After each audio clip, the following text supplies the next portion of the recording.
5 conseils. Premièrement, tu vas commencer par choisir ton outil, très simplement en fonction de ce que tu as besoin. Si tu veux créer un site web, si tu veux créer une application ou bien une automatisation, tu vas changer l'outil et utiliser d'autres outils pour arriver à tes fins. Mais pour ça, il va falloir les maîtriser. Donc deuxième point, forme-toi, c'est important. Au moins un minimum.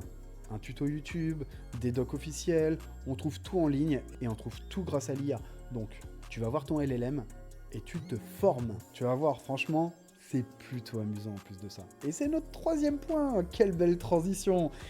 Joue et reproduis ce que tu vois. Tu peux reprendre des projets existants dans tous les outils no-code. Il existe des templates, autrement dit des modèles qui sont déjà réutilisables, exploitables, et ça permet de te faire la main. Une fois que tu maîtrises bien tout ça, tu te lances sur une feuille blanche et tu crées ton propre design à toi, ton propre template.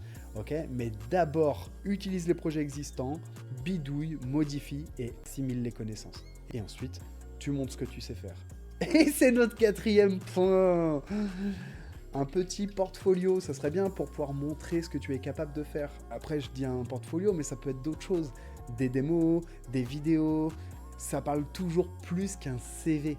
Les gens cliquent, voient ce que tu sais faire, et ça amène des leads. C'est d'ailleurs ce que je fais avec ma chaîne. Et justement, il va falloir trouver tes clients. Cinquième point, ça va être dur. Il va falloir que tu crées des petits projets, pourquoi pas dans un premier temps le faire gratuit pour des amis, etc., histoire que ça commence à parler de toi, ou trouver des ambassadeurs, donc une entreprise qui serait éventuellement susceptible d'accepter que tu travailles pour elle. Tu peux leur faire gratuit ou à un prix d'amis, tu vois bien.